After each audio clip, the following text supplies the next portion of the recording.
Hi everyone, and welcome to another episode of Senior Living Live. We are on site in Canton, Georgia at the beautiful The Arbor at Bridge Mill, and I am so lucky to be joined by Francine O'Neil, who is the Arbor Company's Senior Vice President of Resident Care. Francine, I know you're busy, so thank you so much for sitting down with me. Of course, Mary Kay, it's my pleasure. Awesome. And we're in Georgia, and so it's very hot. It's the perfect time of the year. It's about to be July while we're recording this. And so we want to talk about paying attention to summer heat and what all that entails. So let's kind of kick it off. Obviously, it gets hot, but what do we have to worry about when it comes to being out in the heat, especially for seniors?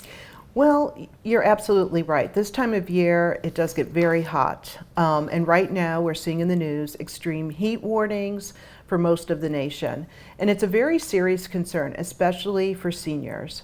Last year in the United States, 2,300 people died from heat-related illness, which is really remarkable because it's completely preventable.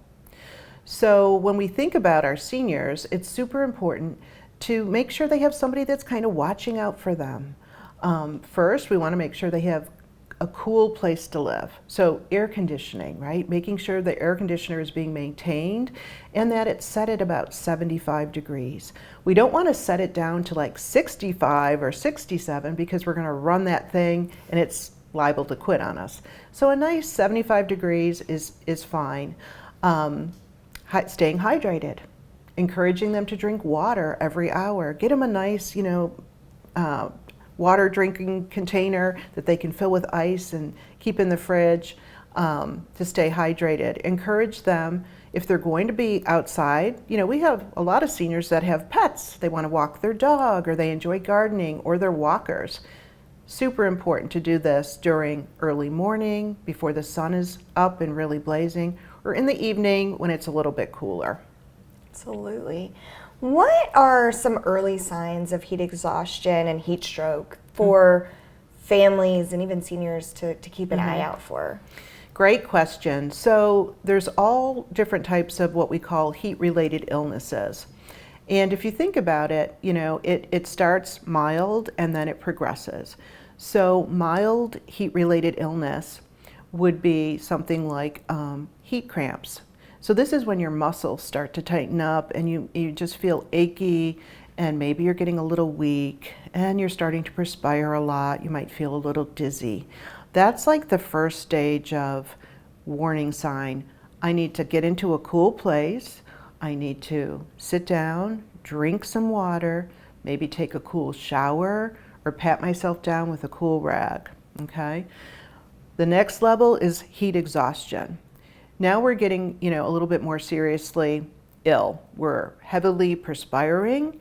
Pulse might be what we call bounding and rapid. So you have a very fast and strong heartbeat.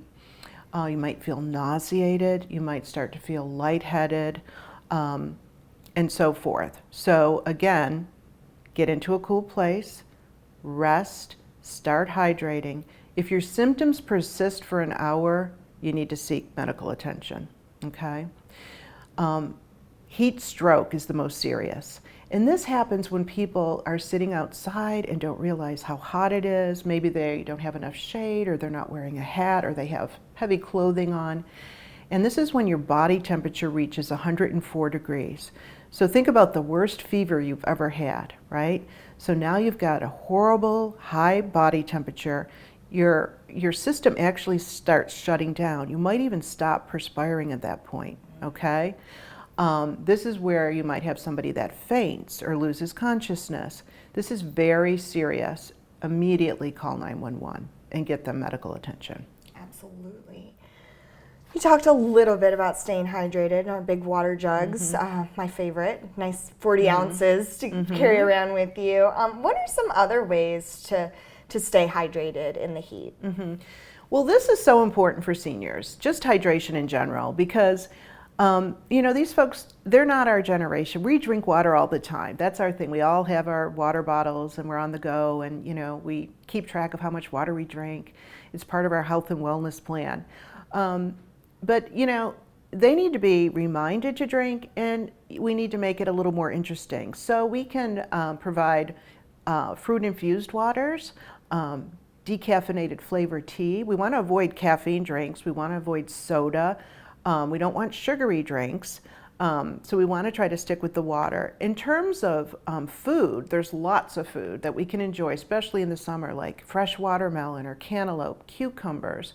So think about foods that are rich in water, and those make great snacks for seniors. Yeah, that makes it easy. Kind of cheating, right? Tricking yourself into drinking water. Right, right. Absolutely. So, obviously as we age, we end up taking medications, being put on medications. Can certain medications make seniors more susceptible to heat sensitivity? Yes. So this is one of the reasons that seniors are at greater risk for heat-related illness. Not only do they have chronic conditions that might impact their body's ability to regulate temperature, even under normal conditions, but they're also taking medication. So diuretics, like a Lasix, that's a water pill, okay? And that pill is designed to pull excess fluid out of your body.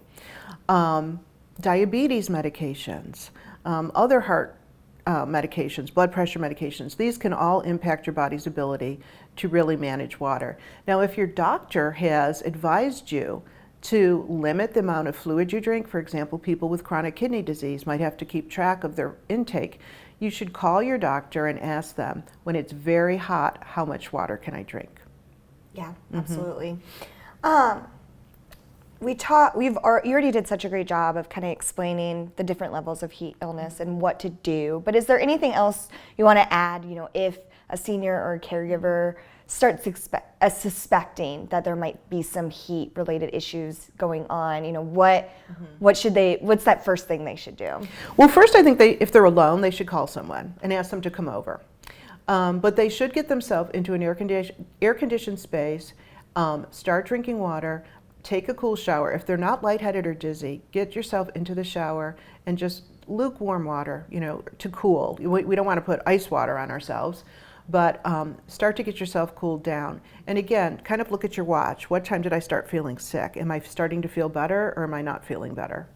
I think that's all really important. And just kind of, we can provide seniors with lots of reminders. Wear light, loose-fitting cotton clothing if you go outside. Wear a hat. Wear sunscreen. If you get sunburn, it's much more difficult to keep your body cool, right? Because your skin is burning and you're hot. Avoid alcoholic beverages because those dehydrate you. If you want to exercise, if you're looking for places to go, you can go to an air-conditioned mall and walk.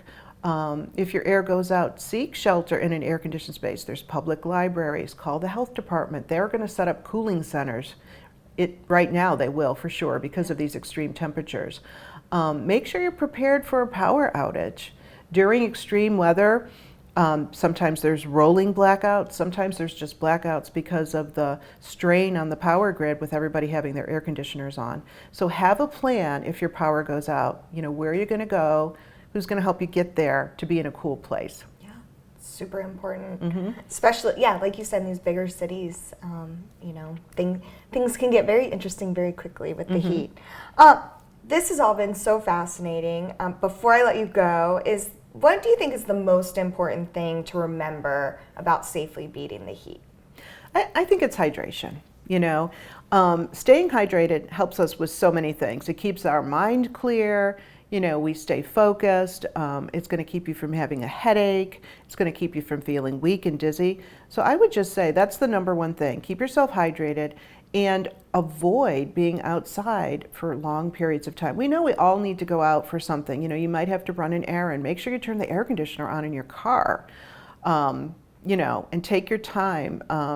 Don't rush if you have to be outside. Just, don't exert yourself, and, that's going to make your metabolism go up, and that's going to raise your core temperature a little bit. So, avoid strenuous activities, but stay hydrated. That's the most important tip I have for today, Mary Kate. Absolutely. Well, you heard it here. Go get your water jugs. Francine, thank you so much. I know you were incredibly busy, so we really appreciate you taking the time. My pleasure. My pleasure, Mary Kate. Absolutely. Well, everybody, if you are interested in seeing more videos just like this one, you can go to seniorlivinglive.com. And if you're interested in learning more about this beautiful community, the Arbor at Bridge Mill, you can go to arborbridgemill.com. Bye, everybody. Bye.